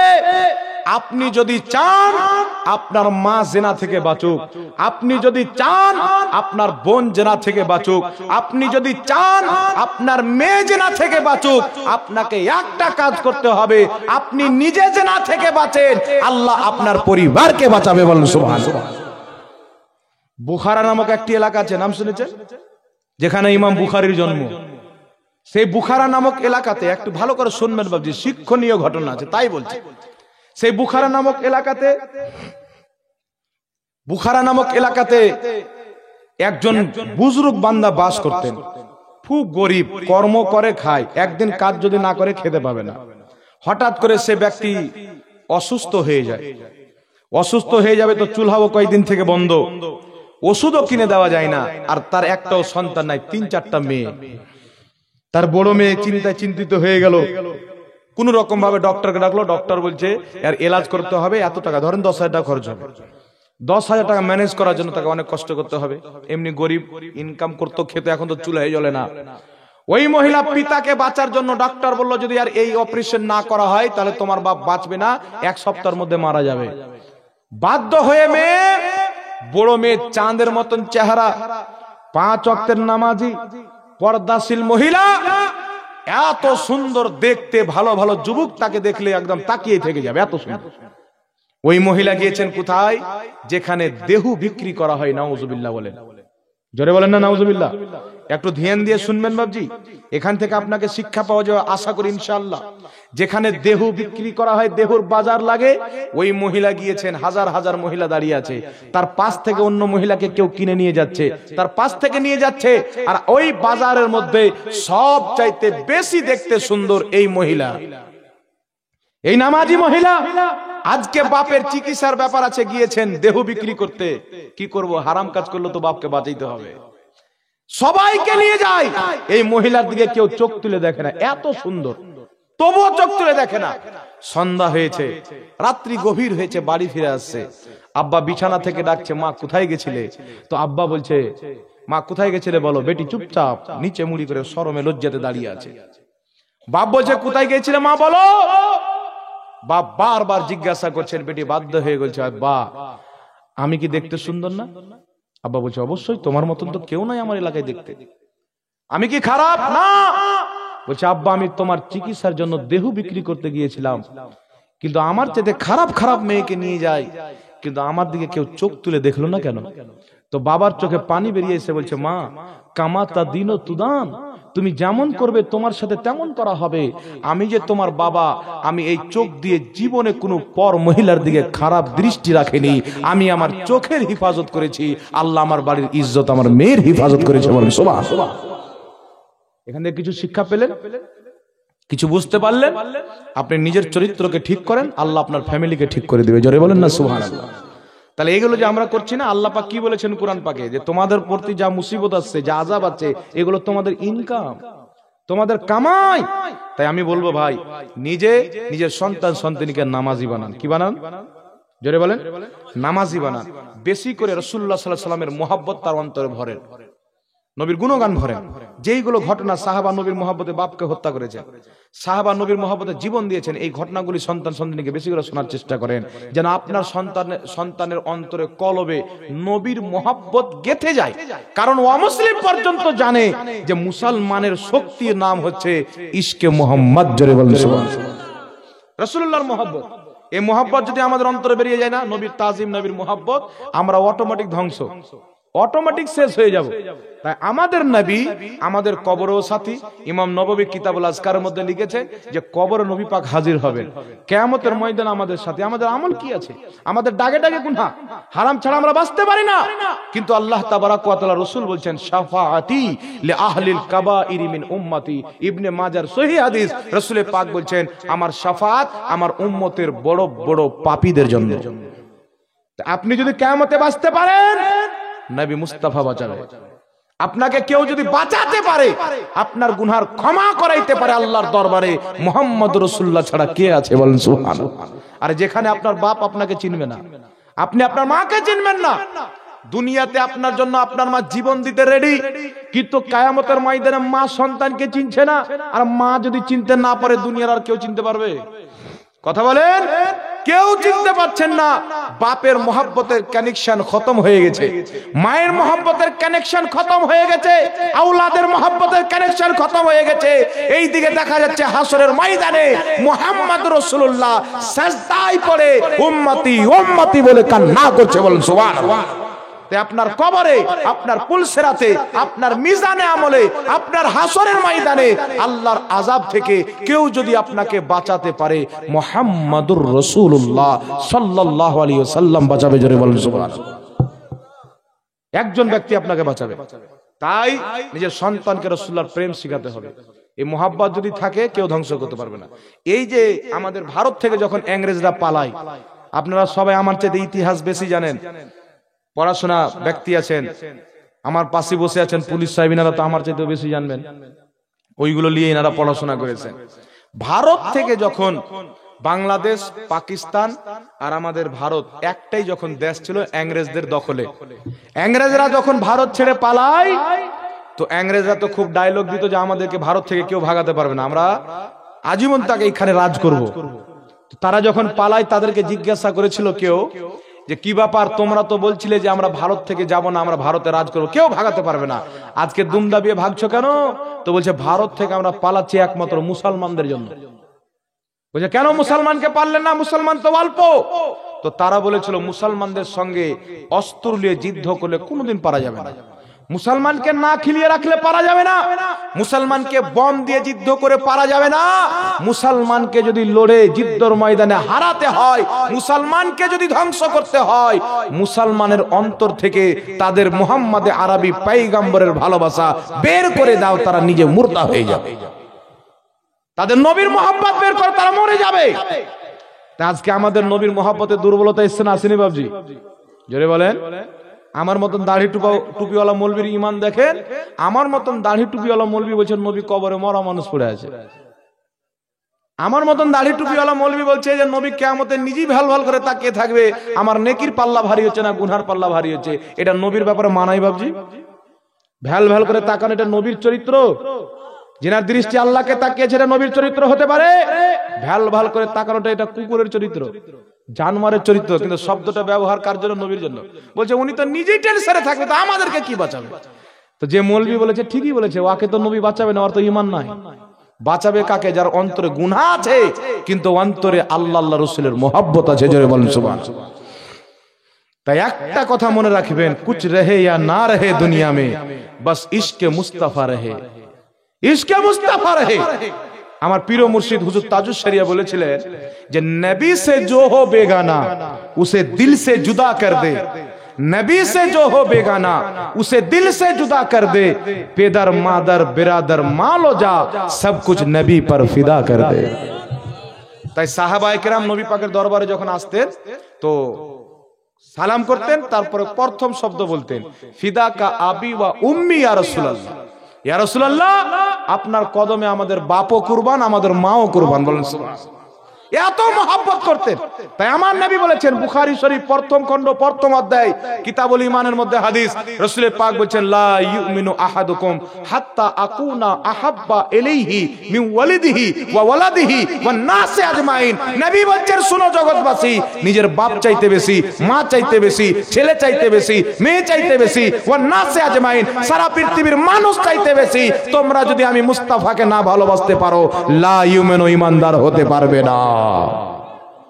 বুঝতে পারছেন কথা? এক কথা বাদ আজ খোদা বুজরুগ তুহি কিসসা মুখতাসার, আল্লাহর পরে সবচাইতে উঁচু জাত মুস্তাফার, এটাই কিসসা। জোরে বলেন না সুবহানাল্লাহ। আল্লাহ পাক সকলকে বুঝার তৌফিক দান করেন। তাহলে বাপজি বলেন তো আমাদেরকে যাকাত দিতে হবে, ওসুর দিতে হবে? এটা মনে করিয়েন না যে শুধু ধান হলি ওসুর দিতে হবে, পাট হলি ওসুর দিতে হবে। আপনার বাগুন হয়েছে বাগুনের ওসুর দেন, ছিম হয়েছে ছিমের ওসুর দেন, আর কি বলে যা কিছু আল্লাহ আপনাকে দিয়েছেন প্রত্যেকটা ফসলের ওসুর দেন। ওসুরটা কি করবেন? গরিব গারবাকে দিয়ে দেন। এলাকাতে গরিব পাচ্ছেন না, না মাদ্রাসায় তালবিলরা পড়াশোনা করছে তাদেরকে খাইয়ে দেন। সুবহানাল্লাহ বলেন। কিন্তু বের করতে হবে আপনাকে, ওই মালটার মালিক আপনি না। আপনি 1 লাখ ইনকাম করলেন, 2,500 টাকা যাকাত, এই যাকাতের টাকার মালিক আপনি না, এই টাকাটার মালিক হচ্ছে মিসকিন ইয়াতিম গরিব, আপনি না। আর আপনি যদি সেই টাকা যাকাত না দিয়ে খেলেন তাহলে আপনি ইয়াতিমের হক মারলেন, মিসকিনের হক মারলেন। আর যারা ইয়াতিমের হক মারে, মিসকিনের হক মারে, তাদের সাজা কি জানেন? আল্লাহ পাক ইরশাদ করেছেন ওয়া আম্মাস সাইলা ফালা তানহার, মাংনে ওয়ালাকে কোনদিন ফিরাইতে হয়? জোরে বলেন। ইয়াতিমকে কোনদিন ফিরাতে হয় না, কিন্তু ইয়াতিমের হক যেন আমরা না খাই, আমরা যাকাত দিই, আমরা ওসুর বের করি, আর আমরা কামিয়াবির দিকে যাই। নামাজ যে কোনো অবস্থাতে থাকেন, দুটো পাও নাই নামাজ পড়তে হবে, দুটো চোখ নাই নামাজ পড়তে হবে, দুটো হাত নাই নামাজ পড়তে হবে, চলতে পারছে না বিছানায় পড়ে আছেন নামাজ পড়তে হবে, যতদিন শ্বাস চলছে আপনার বুদ্ধি আছে আপনাকে নামাজ পড়তে হবে। বলেন সুবহানাল্লাহ। কোনোই মতে মাপ নাই। তো হবে তো বাবজি? জি জোরে বলেন। আরে অত্যাচারের কারণে কেউ যদি জেলে চলে যান, জেলে নামাজ পড়ে, রাসূলে পাক বলেছেন আল্লাহ পাক আমার উম্মতের জন্য সারা জমিনকে মসজিদ করে দিয়েছে। আপনি মাঠে আছেন, মাঠে নামাজ পড়েন। আপনি বাড়িতে আছেন, মসজিদ অনেক দূর যেতে যেতে জমা শেষ হয়ে যাবে, অত দূর যেতে পারবো না, পায়ে ব্যথা আছে, অসুস্থ আছে, আপনি বাড়িতে নামাজ পড়লেন। কি বুঝতে পারলেন? কিন্তু নামাজ আপনাকে পড়তে হবে। পড়বেন কি পড়বেন না বাজান? নিজে পড়ে শেষ, বেটাকে পড়াতে হবে, বেটিকে পড়াতে হবে, স্ত্রীকে পড়াতে হবে। জি, একটা মশলা আমি ভাবলাম বয়ান করবো না, তো বয়ান করে দিচ্ছি। কোন বান্দা যদি নিজের স্ত্রীকে বলে যে মুসলমান হওয়ার কারণে যে স্ত্রী তুমি নামাজ পড়ো, স্ত্রী বলছে আমি নামাজ পড়বো না, তো ওই বান্দা যদি আল্লাহওয়ালা হয়, ইমানদার হয়, সচ্চা পাক্কা মুমিন হয়, সে যদি এটা মনে করে যে আল্লাহর ইবাদত নামাজ হচ্ছে ফরজ, তো তুমি যখন আল্লাহর ইবাদত করবে না তো আমি তোমাকে তালাক দিয়ে দেবো, এই সময় তো বান্দা যদি তালাক দেয় তো নেকি পাবে। কিন্তু এই মশলাটা সবার সামনে বলা যাবে না বাবুজি, আমল করিয়েন না, বুঝতে পারছেন? হ্যাঁ, আমল করিয়েন না, বুঝাবেন। আর আমি মা বোনদেরকে বলবো যে স্বামীরা কথা শুনে বেশি স্ত্রী, আমি নিজেই শুনি, তাই এটা আমার অনুভব করা আছে না, কি বলেন? মানে স্ত্রীদের কথা স্বামীরা খুব ভালো শুনে বুঝে। আর স্ত্রীরা যদি নিজের স্বামীকে বলে যে নামাজ পড়ো না, রোজা রাখো না, অবশ্য রাখবে কি রাখবে না? জি, একজন স্বামীর জন্য কোন স্ত্রী ভালো জানেন? স্ত্রী স্বামী বিছানায় ঘুমিয়ে আছেন, ফজর আজান হয়েছে, স্ত্রী বলছে এই যে উঠো না, নামাজ পড়তে হবে, উঠো না, নিজের নামাজ পড়লো, স্বামীকে উঠিয়ে সাথে নিয়ে নামাজ পড়লো। ওই স্ত্রী স্বামীর জন্য একবারে পারফেক্ট স্ত্রী, বলুন সুবহানাল্লাহ। আর একজন স্বামী আছে, স্ত্রী হয়তো বেখেয়ালে আছে, ঘুমিয়ে আছে, স্বামী নামাজ পড়তে উঠে স্ত্রীকে ওঠায় উঠো নামাজ পড়ো, ঘুম তো পরেও হয়ে যাবে, নামাজটা হবে কি? জি, আদা নামাজ জেনে শুনে ছাড়ে, জেনে শুনে কাজা করলে পাপ হবে কি হবে না? জি, তাই স্বামী স্ত্রীর জন্য, স্ত্রী স্বামীর জন্য ভালো কবে হবে?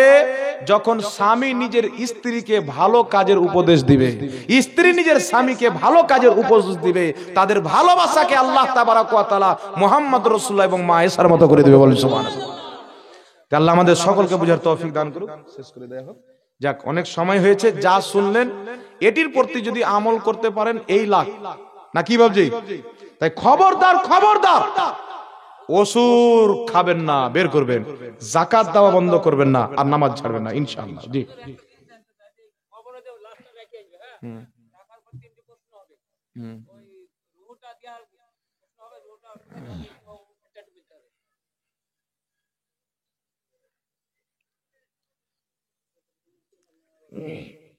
দেখেন যারা মুমিন তাদের রূহ জান্নাতের সবুজ রঙের পাখির মতন হয়ে থাকে, জান্নাতে ভ্রমণ করে তারা।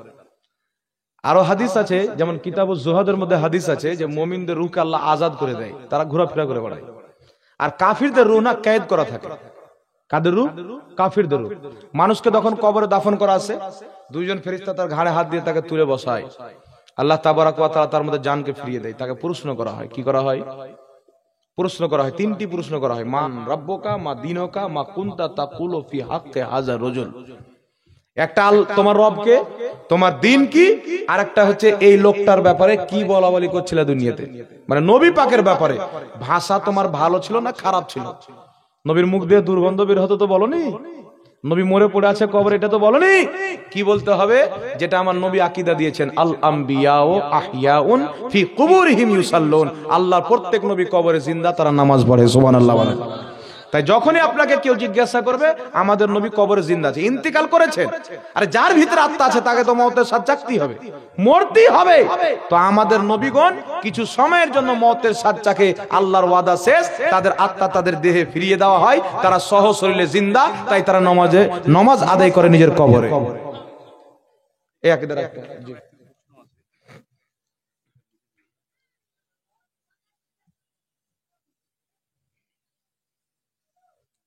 কয়েক মাস পর বাংলাদেশের বক্তা আলাউদ্দিন জিহাদি একটা বক্তব্য দিয়ে বলেন যে মহিলাদের মাজার জিয়ারত করা জায়েজ। এই বক্তব্য নিয়ে ভারতবর্ষের বেশ কিছু আলিম এটার প্রতিবাদ করেন এবং এই বলেন যে মহিলাদের মাজারে যাওয়া যাবে না। এটাকে বলে দিই, তারপরে পড়ছি। এখানে প্রশ্ন করা হয়েছে যে বাংলাদেশের একজন আলিম আলাউদ্দিন জিহাদি, মুফতি আলাউদ্দিন জিহাদি সাহেব, তিনি বক্তব্য দিয়েছেন যে মহিলাদের মাজার যাওয়া যায়। আচ্ছা ঠিক আছে ইনশাআল্লাহ। দেখেন এই বহরমপুরে একটা জায়গা আছে বালরামপুরে, বালরামপুর বলে জায়গা আছে, বলরামপুর না, আচ্ছা ঠিক আছে, আমাদের ঝাড়খণ্ডী ভাষা তো। জি, তো আমার ওনার সঙ্গে ডাইরেক্ট সাক্ষাৎ হয়েছিল, আমি ডাইরেক্ট কথা বলেছিলাম। দেখেন আমি হানাফি মাযহাবকে মাননেওয়ালা, আপনারা জানি না কোন মাযহাবের কে লোক আছেন, আমি নিজে হানাফি মাযহাবকে মানি। কারণ যুগ যুগ থেকে উম্মতের 4টি মাযহাবের প্রতি ইজমা হয়েছে। বড় বড় ইমামরা ফতোয়া দিয়েছেন যে যত মুসলমান হবে 4টি মাযহাবের মধ্যে কোন একটি মাযহাব মানা তাদের জন্য জরুরি, এই 4টি মাযহাব মানতেই হবে। তাই সৌদি আরবের রাষ্ট্রীয় মাযহাব হচ্ছে হাম্বলি মাযহাব।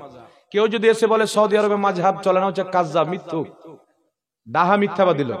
মাযহাব সবাই মানে, যারা মাযহাব মানে না, তাফসিরে সাবি, হাসিয়া জালালেন তাফসিরে সাবি, ইমাম সাবি রাহমাতুল্লাহ আলাইহি লিখেছেন, যারা মাযহাব মানে না তারা যতই কুরআন আর সহিহ হাদিসের কথা বলুক, তারা পথভ্রষ্ট এবং পথভ্রষ্টকারী। একজন বিজ্ঞ মুফাসসির লিখেছেন। জি, এরকম কত মুফাসসির লিখেছেন। তাই 4টা মাযহাবের মধ্যে একটি মাযহাব আপনাকে মানতেই হবে। আপনি যদি বলেন যে 4টা মাযহাবের মধ্যে একটি মাযহাব মানবো কেন, আমি কোনো মাযহাব মানবো না, এই যে কোনো মাযহাব মানবো না, আপনি 4টা মাযহাব বাদ দিয়ে আরেকটা পথভ্রষ্ট মাযহাব চালু করে দিলেন। বুঝতে পারছেন? যারা বলেন যে আমরা কোনো মাযহাব মানব না, এক কোরআন হাদিসকে নিয়ে চলবো, তো কোরআন হাদিস তুমি বেটা পুরো বুঝে নেবে, এত তোমার জ্ঞান আছে? হ্যাঁ, নবী পাকের 10টা হাদিসের কিতাবের নাম বলো তো, পায়জামার পেশা বেরিয়ে যাবে, হবে না? কটা হাদিসের কিতাব পড়েছো? তো যারা 4 জন মুজতাহিদ ছিলেন তারা নবীর লক্ষ লক্ষ হাদিস মুখস্থি জানতেন, আর সমস্ত হাদিসকে তারা পড়েছেন এবং তার উপরে দৃষ্টি রেখেছেন, বলুন সুবহানাল্লাহ। তারপরেই তারা মসলা কায়েম করেছেন। আপনি আমি যখন মাযহাব মানব না, ক্ষতি কি হবে জানেন? এই যে কোরআন পাক পড়লাম, হাদিস পড়লাম, একটা হাদিস পেলাম যে নবী পাক বলেছেন বুখারীতে, যে ব্যক্তি সূরা ফাতিহা পড়ল না তার নামাজ হলো না। তো এই হাদিস পড়ে নিলাম, মাযহাব আমি মানব না, তাহলে আমি ফরজ করে নিলাম যে সূরা ফাতিহা পড়তেই হবে, ইমামের পিছে হোক বা একা একা হোক, না পড়লে নামাজ হবে না। তাই আমি ইমামের পিছনে সূরা ফাতিহা চালু করে দিলাম। কিন্তু নবী পাকের যে আরো হাদিস আছে, নাসাই শরীফে আছে, ইবনে মাজাহ শরীফে আছে, সহিহ হাদিস আছে, যাকে নাসিরউদ্দিন আলবানীও সহিহ বলেছেন। নবী পাক বলেছেন, ইন্নামা জয়লাল ইমামু লিইউতাম্মা বিহি ফাইদা কাব্বারা ফাকাব্বিরু ফাইদা কারাআ ফানসিতু। নবী পাক বলেছেন ইমাম এই জন্য নিযুক্ত করা হয় যে ইমামের ইক্তিদা করতে হবে, অনুসরণ করতে হবে। ফাইদা কাব্বারা, সে যখন তাকবীর বলবে, ফাকাব্বিরু, তুমিও তাকবীর বলো। ফাইদা কারাআ, সে যখন কিরাত পাঠ করতে আরম্ভ করবে, ফানসিতু, নবী বলেছেন তখন তুমি চুপ থাকো। তাহলে এটাও সহিহ হাদিস কোথায় যাবে বলেন? যে সূরা ফাতিহা পড়ল না তার নামাজ হল না, এটাও সহিহ। নবী বলছেন ইমামের পিছনে চুপ থাকে, এটাও সহিহ। আর একটা হাদিস তিরমিজি শরীফে, ইমাম তিরমিজি হাদিসটি উল্লেখ করে বলেছেন, হাদা হাদিসু হাসানুন সহিহুন, এই হাদিসটি হচ্ছে সহিহ। কি হাদিস? জাবির ইবনে আব্দুল্লাহ রাদিয়াল্লাহু তাআলা আনহু, বিখ্যাত সাহাবী, বলেন যে নবী পাকের হাদিস, যে ব্যক্তি সূরা ফাতিহা পড়ল না তার নামাজ হলো না, কিন্তু ইল্লা আইয়াকুনা ওয়া রাআল ইমাম, ইমামের পিছনে থাকলে পড়তে হবে না। তাহলে আপনি একটা হাদিস নিতে গিয়ে 2টা হাদিস বাদ দিয়ে দিলেন। যখন কোরআন পাঠ করা হবে চুপচাপ মনোযোগ সহকারে শোনো, কিছু বলাবলি করিও না, চুপচাপ শোনো, যেন তোমাদের প্রতি আল্লাহ রহম করা হয়। ইমাম তাবারি লিখছেন যে এই আয়াতটা হচ্ছে নামাজীদের জন্য, যে ইমাম কেরাত চালু করলো তোমরা চুপচাপ থেকে যাও, জেহরি নামাজ হোক আর সিররি নামাজ হোক। তো একা থাকবেন, সূরা ফাতিহা না পড়লে নামাজ হবে না, বুখারী হাদিস আমল হয়ে গেল। আর ইমামের পিছনে সূরা ফাতিহা পড়তে হবে না, চুপচাপ থাকবেন, তাহলে নাসাই শরীফের হাদিসে আমল হয়ে গেল, তিরমিজির হাদিসও আমল হয়ে গেল, ইবনে মাজার হাদিসও আমল হয়ে গেল। কত সুন্দর হলো না? আর একটা হাদিস কে লাফিয়ে বলাচ্ছেন, এই জন্য তো পথভ্রষ্ট বলা হয়েছে। তাই মাযহাব মানতে হবে। আমি হানাফি মাযহাবের লোক, আমি যতদূর পর্যন্ত হানাফি মাযহাবের কিতাব পড়েছি, শুনেন, মহিলাদের মাজার যাওয়া এটা সহিহ হাদিস থেকে প্রমাণিত। কিন্তু ফিতনার জামান আছে না, জি, অনেক জামানাতে অনেক মাসলা পরিবর্তন হয়ে যায়। যেমন হাকিম আল মুস্তাদরাকের মধ্যে সহিহ হাদিস, ফাতিমা রাদিয়াল্লাহু তাআলা আনহা নিজের দাদা হযরত আমির হামজা, নবী পাক সাল্লাল্লাহু আলাইহি ওয়াসাল্লামের চাচা ছিলেন, মা ফাতেমার দাদা হন, তিনি গিয়ে হযরত আমির হামজার কবর জিয়ারত করতেন প্রত্যেক বৃহস্পতিবার গিয়ে। মা আয়েশা কবর জিয়ারত করেছেন, এটা সহিহ হাদিস দ্বারা প্রমাণিত। কিন্তু আজ থেকে প্রায় 550 বছর পূর্বে ইমাম বদরুদ্দিন আইনি রাহমাতুল্লাহ আলাইহি বুখারী শরীফের সারা উমদাতুল কারির মধ্যে লিখেছেন যে বর্তমান জামানাতে মহিলাদের মাজার জিয়ারত করা হারাম ফিতনার কারণে। যেমন পূর্বে মহিলাদের মসজিদ যাওয়া জায়েজ ছিল, পরে ওমর ফারুক নিষেধ করে দিলেন ফিতনার কারণে।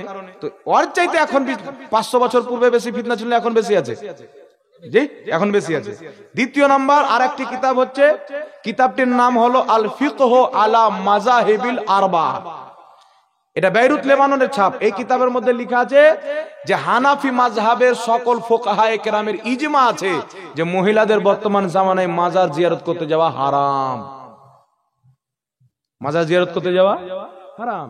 ইমাম আহলে সুন্নাত আলা হযরত রাহমাতুল্লাহ আলাইহিকে জিজ্ঞাসা করা হলো যে মহিলাদের মাজার জিয়ারত করতে যাওয়া যাবে কি যাবে না? তো তিনি বললেন যে যাওয়া যাবে কিনা জিজ্ঞাসা করছো, মহিলা যদি নিয়াত করে যে আমি মাজার জিয়ারত করতে যাব, কাপড় পরতে যখন থেকে আরম্ভ করবে আল্লাহর লানাত পড়তে আরম্ভ করবে।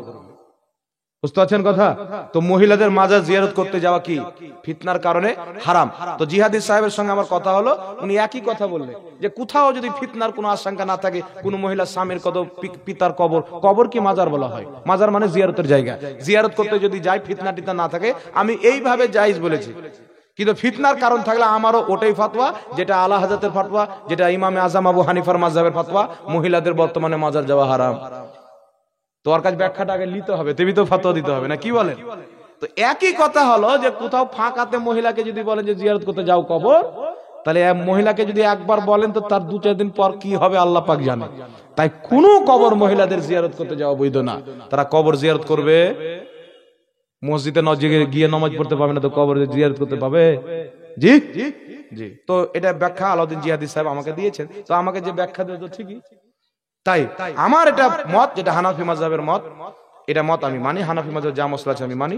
মসলা হচ্ছে কোরআন হাদিস অনুযায়ী মত দিয়েছেন ফিতনার কারণে মহিলাদের কবর মাজার জিয়ারত করতে যাওয়া। যেইগুলো মহিলা কবর জিয়ারত করতে যায়, মাজার জিয়ারত করতে যায়, তারা আল্লাহর লানাত প্রাপ্ত, তাদেরকে তওবা করতে হবে, বাঁচতে হবে। পুরুষ জিয়ারত করতে যাবে, কবর মাজার জিয়ারত করা হচ্ছে সুন্নাত। যাই হোক, আল্লাহ পাক সকলকে বুঝার তৌফিক দান করুক। ওয়া আখির দাওয়ানা সালাতু সালাম পাঠ করেন। ইয়া নবী সালামু আলাইকা, ইয়া রাসূল সালামু আলাইকা।